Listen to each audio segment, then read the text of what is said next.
First Taxi, then Who's the Boss? Now who's the boss? He is. He not only stars in the new hit sitcom Hudson Street, he's also the executive producer. Prizefighter turned actor, producer, director, tap dancer, nightclub star Tony Danza is our guest tonight.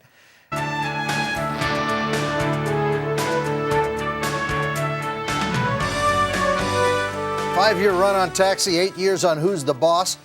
Now he's out to find a long-time home on Hudson Street, a romantic comedy on ABC. Meet the Boss, star and executive producer of Hudson Street, Tony Danza. Tony, nice to see you. Nice to see you too, Roger. Now listen, you got to be executive producer. Do you still play Tony? You were Tony in Taxi, Tony in... Well, yeah, I just think, what am I going to do? Play Dennis? You know, it's a little, you know, and it's also a, it started in Taxi as a. I do a joke about it. Originally it was written for an Irish heavyweight. Tony was Phil Ryan. And they met me and they made it an Italian middleweight, which was Phil Banta. And then a couple of days before we actually shot the show, they made it Tony Banta. And I thought, gee, isn't that nice? They did that for me. But really it was a reflection on my acting ability. They were afraid I wouldn't answer to Phil. And then Who's the Boss was Tony. And this show, I didn't want to do the Tony Danza show, which is, I think, a little weird. Yeah. Is there confusion, though, at some point? I mean, they said John Wayne always played John Wayne on the screen, no matter what his role was. I mean, is there a piece of Tony Danza in everything? Or there better be. Yeah. There better be. I mean, I don't know how else to do it. I mean, the thing I like about you, and I talked to you once when we met out in Hollywood, is you have this kind of integrity about who you are and what you do and all that sort of thing. It must be a little weird to play somebody else. I mean, yeah, well, you know, that's what's so great about this Hudson Street. He's a little bit closer to who I am. Is that right? Yeah, he's a cop, committed guy. You know, he's in command, I like to think, you know, as opposed to the guys I've played in the past who haven't been. Have you matured?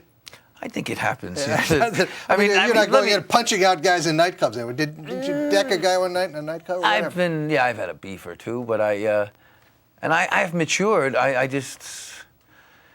I don't know. You didn't think that was immature at the time.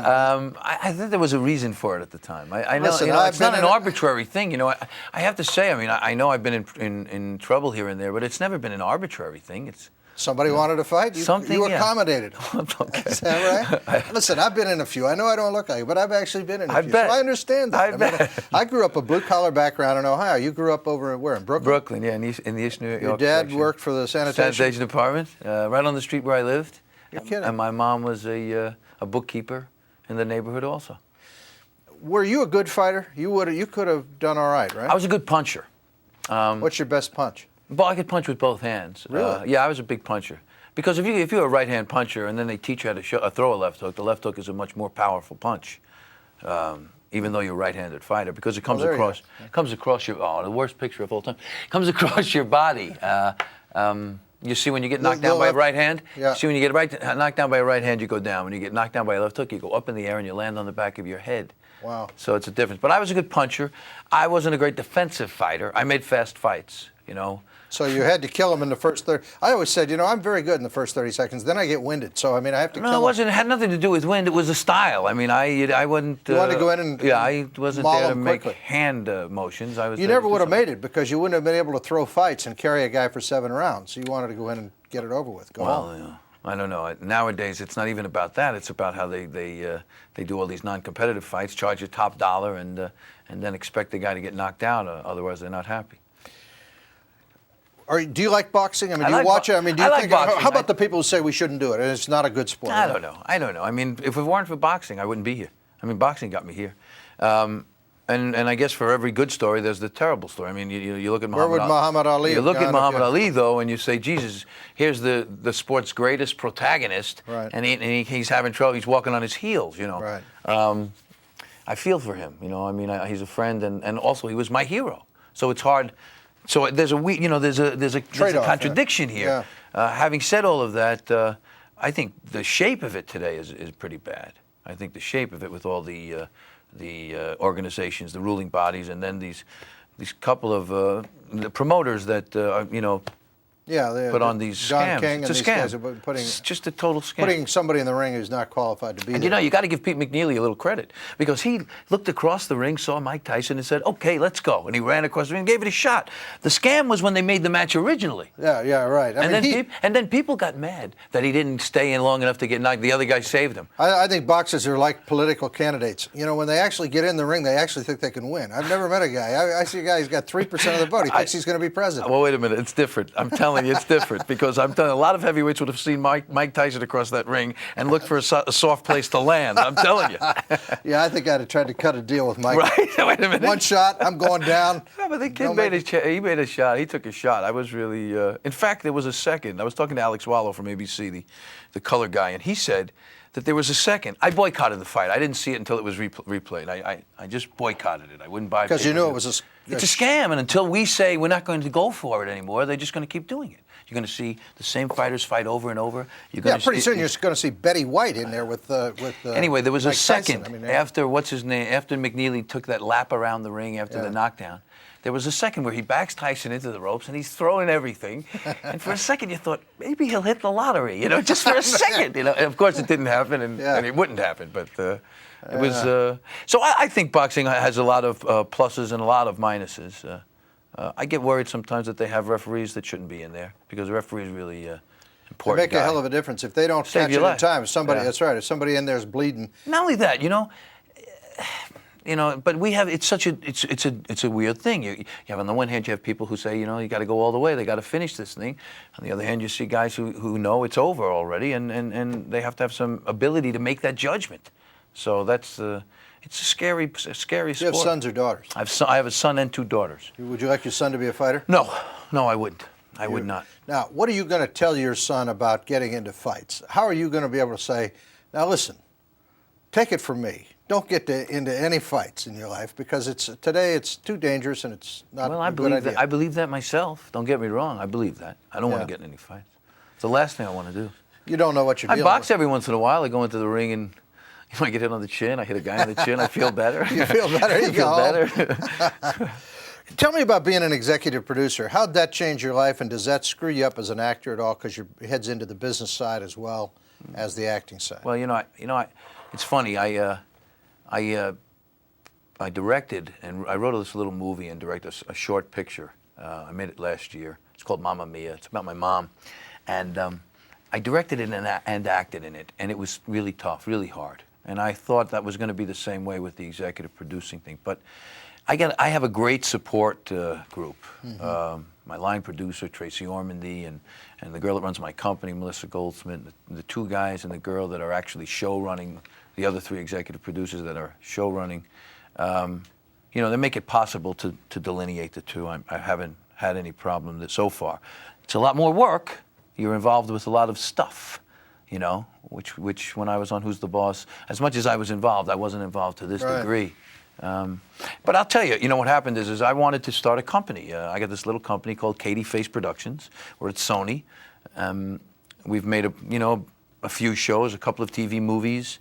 We've had a bunch of specials before they were started. So we're gradually getting there. I had the George Foreman show, which was short-lived, unfortunately. I'm the only guy who could get George Foreman beat, by the way.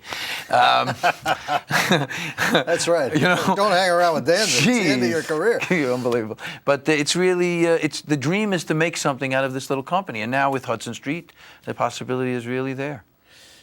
Tell me about your mom. How would you describe your mom? For you to do a film about her, there must be a special relationship. Well, my mother was, I do this in my act, I talk about my mother. She was the ambitious one. She was the one always telling you, telling my father, let's buy the house next door, She was the one always wanting to better our lives. And she was the one who said I could be anybody I wanted to be. And that I had to go to college and I had to make something of myself because I could. And it resonates, I remember it. And in the movie, she died. She had cancer, and I spent the last 6 months of her life with her, basically taking care of her. When did you lose her? 2 years. It was just 2 years in June, and seems like yesterday. Unbelievable. And it's about a guy who has to straighten out with his mother, and he finds out that there's a secret that he didn't know about her, and then he has to decide because there are literally hours left whether to talk about this secret that's bothering him, this stupid thing, or straighten out with your mother and say thank you and so on. And he chooses to say thank you. And of course, in the end, he's rewarded for it.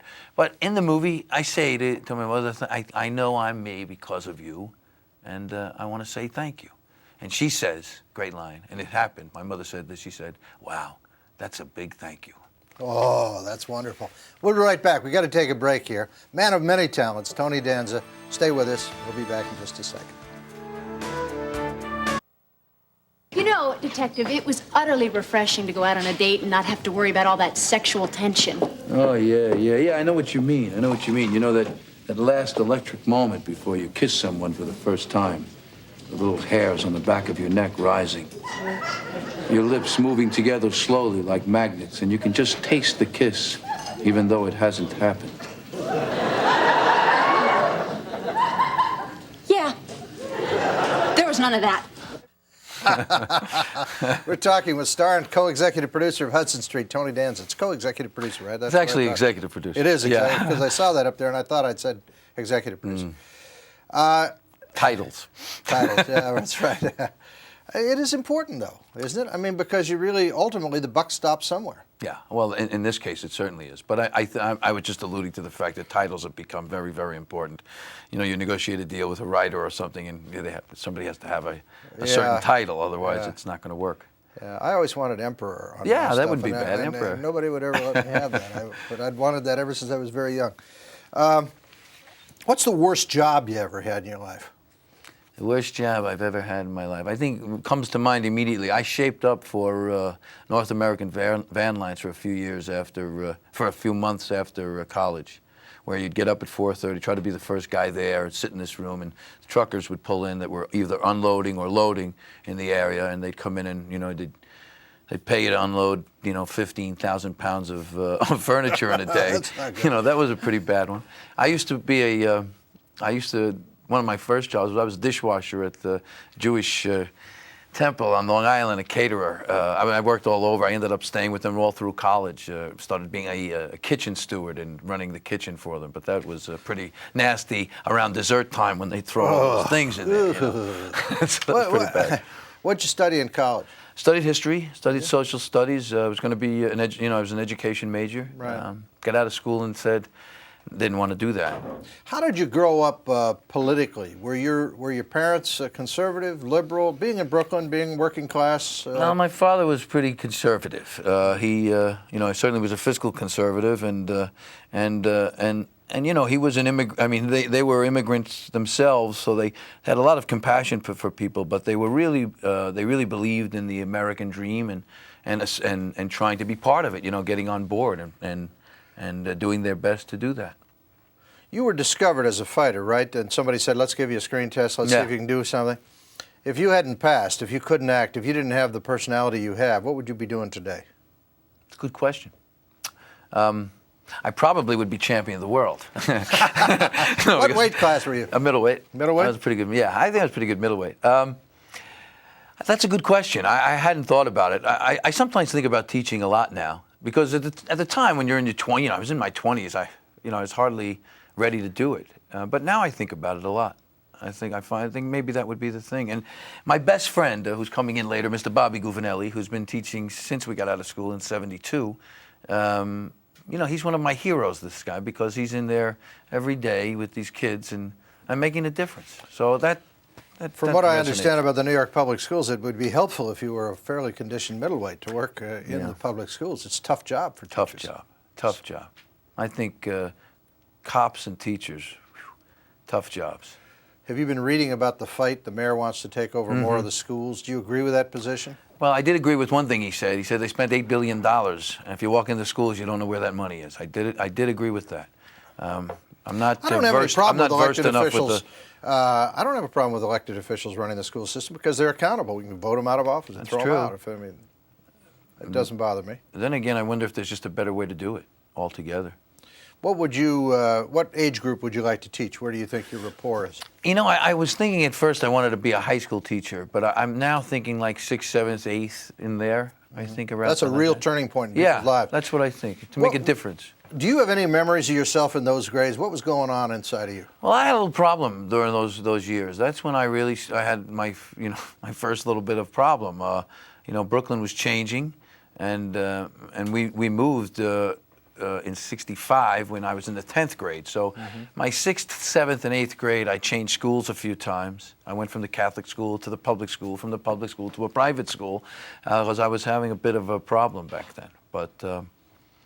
But I do remember teachers. That's the funny part of it. I remember those special guys. The guy that took us to the World's Fair, and the teacher, the woman who made a difference to you. That when you walked in, you felt like you were there. And yeah, they were to heroes. you. I mean, Yes, they really absolutely. were heroes. Very underpaid. That's why I talk about this guy Guvinelli. He's Mr. G. And the kids, they treasure him. Yeah. I think about I had a Mr. Messenger and a Mr. Zaccaro who were. One guy very tough and one guy very friendly, but they both, I remember them. Tell me about your dad. Garbage man, like I said, from the city of New York. Did World that War ever II. bother you that your dad was a garbage? I mean, No, in the fact, kid, they, and I don't mean that in any. No, I understand. My dad worked at blue collar and Understand. so on, and some people say, you don't want to grow up and be like. I never called him a sanitation engineer, if that's what you're asking. No, My dad was a maintenance foreman, and so he was really in charge of the janitors as a foreman. And so Well, my father was he was a World War II veteran, a lot of combat, Bronze Star Medal. One of 6 brothers from Fulton and Rockaway. They were a gang in themselves. And he was a tough guy. I mean, he was really a tough guy. Drank a little bit. That's how you knew how the sanitation guys were doing. Where the truck was parked in front of which bar, how they were doing in the neighborhood. And like I said before, he worked in the neighborhood right on the block I lived and went to school on. And so I remember him saying to me, and this will tell you what he's like. He said to me one day, he said, they're going to tell me if you do anything wrong. Somebody will tell me. And I said, yeah. And he says, and remember, so the greatest compliment you can get is that you got a good kid. And so wow, that's great. Well, he turned out all right. Tony Danza is his name, and he'll be here when we come back, right after these messages. I'm Tony Maselli. I'm here about the job. Oh, I'm sorry. There must be a mistake. This job is for a housekeeper. That's me, Mr. Goodmop. Samantha, that's a hickey. Whoa! How'd that get there? Come on, Dad. We're going to be late. Could you believe this? I have to go to a concert with my father. Is there anything more humiliating? Oh, jeez. Anything for a laugh. Were you ever shy? Yeah. Really? Yeah, I think so. And I think to some degree, I'm getting through it a little bit more and more. I started doing this live act, and that helps you get through it. But I think, yeah, I think so. Why did you decide to, your big success and everything else, you decided to do an act and go out in front of a live audience and do a club act? Why'd you do it? Two reasons. It's a long-time dream of mine. I never really dreamt of having a sitcom. I thought I'd be Sammy Davis Jr. I wanted to be, a Song and dance man. Song and dance man. And also, the thing about the show, doing Who's the Boss, when it went off, people said to me, what do you miss most? And I do the obligatory joke, the check. But then in reality, what I missed was the audience. I missed that response and being in front of them. And when you come to the show, like now, you come to Hudson Street, the filming, now we film, then the taping, I warm up the audience also. I go up into the stands and I do my shtick because I think they, if they're more familiar with me, they're going to laugh, they're going to respond better. But more than that, I enjoy it. And so I got together with Larry Grossman, Walter Painter, and Buzz Cohen, who are the 3 best guys, and we put together an act. And it's an hour and 25 minutes. It's singing, dancing. I show some videotape of my fights for comic relief. I do a... Oh, there you are. There's some Yeah, stuff. look. How we doing? We do this Pal Joey capsulization. How good are you as a singer? Not bad. Not bad? Not bad. I'm Italian. Yeah, A lot of weddings It's every and stuff? Italian's dream. Every day. be, A microphone, a tuxedo, a spotlight, and a band. I don't want to say that. That's it.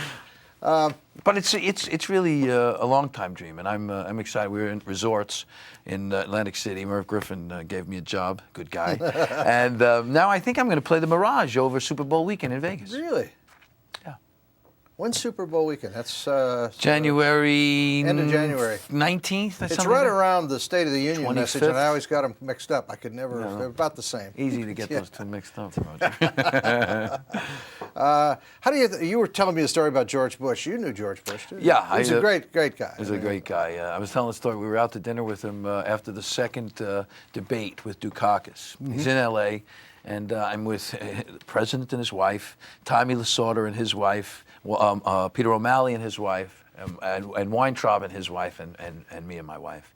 And it's just a great dinner at Chasen's. Frank Sinatra stopped by at the table. I mean, I'm like pinching myself. What am I doing here? And the president, and it's funny, my wife and Mrs. Bush are like, yeah, okay, across the talking, table. yeah. And I was like really watching it. It was incredible. And Lasorda and I got loud, and we had a great time. At the end of the night, we walked the president to the door, and he was leaving, and we were like goofing around still being childish, me and Lasorda and I. Yeah. And he turned, he whirled around and turned and came back at us, and we were, startled a little bit, and he pressed something into our hands, and it turned out to be those little pen knives, those Swiss Army knives, Yeah. in the leather case. Right. It says George Bush on it, the presidential seal, and he pressed these knives into our hands and said to Lasorda and I, "You guys probably have your own, but." So I thought that was pretty good. guy, And the first time I met the president, I met him at a party at Weintraub's, and I took a mud wrestler, but that's another story. Anyway, I met him, and I went up to him, and I just lost my father. I went up to him, and I shook hands with him. He's tall, and I shook hands with him, and I said, "Mr. President, I just want you to know, I wish my father, all I can say is I wish my father could see me now." And he said to me, "Tony, all I can say is I wish my father could see me now." I loved it. I loved it. Yeah, well, a lot of people misunderstood George Bush because they saw him as kind of this austere guy, not quite in touch, which was totally Totally wrong. In the end, he fell into a trap of instead of saying what he was going to do, he got into telling how bad the other guy was, and it didn't come off well. Yeah, didn't work That's a for him. shame. Yep. All right, we got to wrap it up. Hudson Street, big hit. Yeah, Big the hit. #1 new ABC show. I love that. Congratulations. All Roger, right. it's been great. Thank you very Great much. to see you. I Come enjoyed back this. sometime. I would love to. When you're in town, sit in for me. You can host for me. Okay? I would I'd love to to see do you do that. that. You've done everything else. In fact, if you think he can't dance, stand up here. Throw the lights on. I want to show what he did just man, before the show. Well, Look, this guy really can dance. see. Get a wide shot. Dun, Get a dun, wide shot. Come on, wide. Go for it, guys. Go. Dun, dun, And we'll see you in just a minute with political humorist P.J. O'Rourke. We'll be right back.